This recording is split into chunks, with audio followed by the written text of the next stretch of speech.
नमस्कार गेला food point को मु आपण मानक स्वागत जनाऊँगी। मु आज आपण मानक बन के देखेबी आलू पोटल तरकारी से पुणी प्रेशर कुकर रे।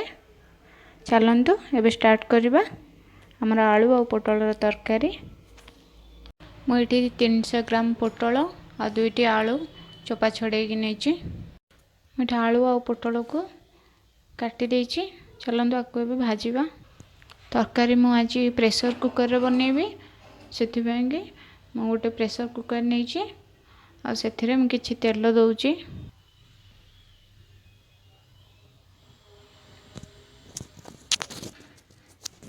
2 ରୁ 3 चामच ही तेल देबे आ तेल को भल भाव गरम होगा देबे। तेलटा ए गरम हो जाइए में जो काटिक रखी आलू और पोटल को ए देदेबा।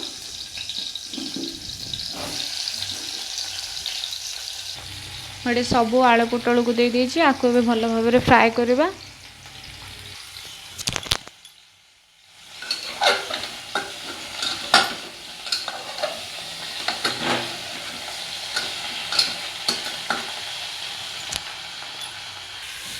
ये आलू और पोटल आमर हो जाइए।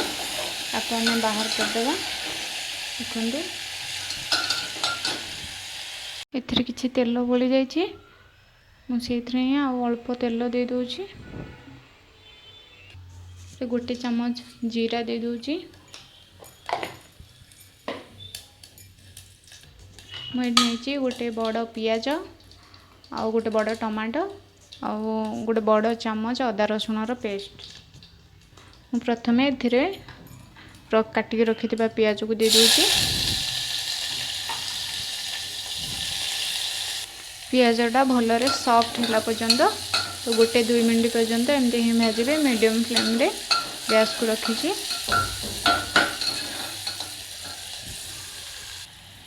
पियाजटा आमर भाजी हो जाइए भल भाव। देखु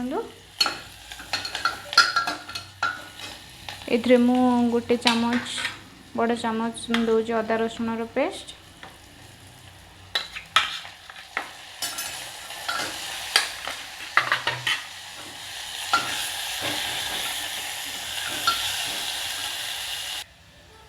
एटा को 2 मिनट भाजिला परे एटा रखि टमाटो को ए दे दूची।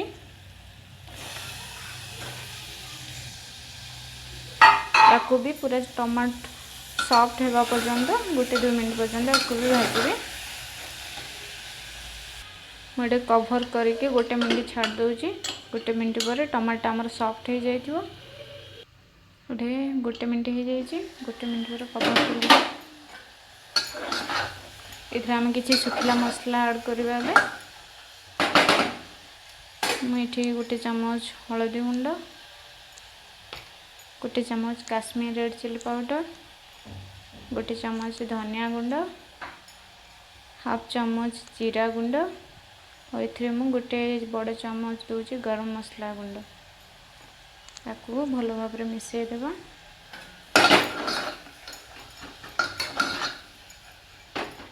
एथिरे ही मु लुण ऐड कर एथिरे स्वाद अनुसार लुण दे देबे। आपको भल भाव आपको गोटे 2 मिनट पर्यंत मसलाटा पूरा तार तेल बाहर पर्यंत भल आपको फ्राए करें।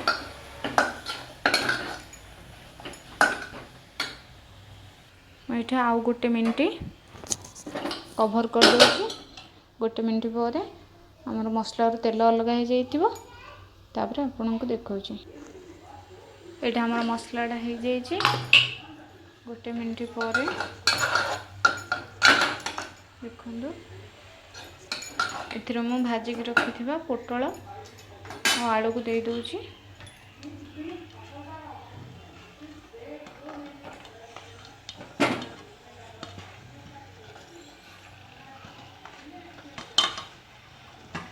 भल भाव मिसई दूची।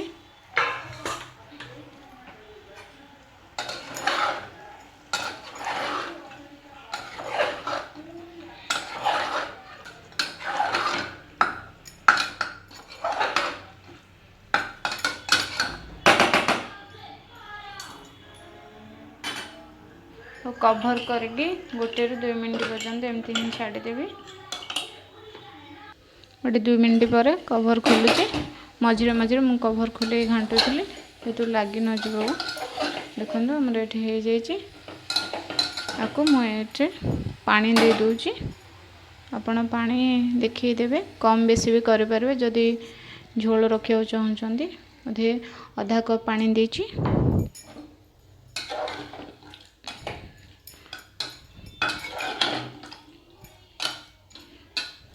आपको एमती ही 1 मिनट फुटवाई छाड़देवा तापर और कभर दबा।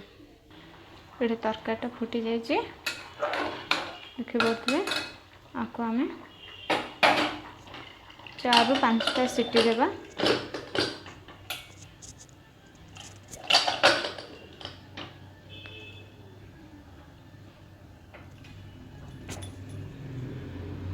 कभर कर दे 5टा सीटी पर्यंत आपको दबा। सीटी बाजवा आरंभ हो जाए अलरेडी 2टा सीटी दे सारी एटा 3 नंबर आउ 2टा सीटी देवा आम 4 और 1 5टा सीटी पर आपको आम बंद करदे और ठंडा हाँपाई छाड़देवा। ठंडा होला मुझे आपन को खोलिकी देखा ये ठंडा हो जाए प्रेसर को खोलुची।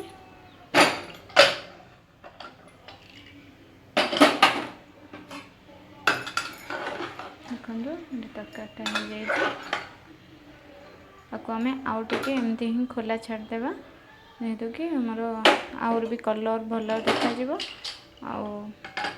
आउरी मोटा भी टिके हो एमती ही खोला छाड़देवा 1-2 मिनट पर्यंत।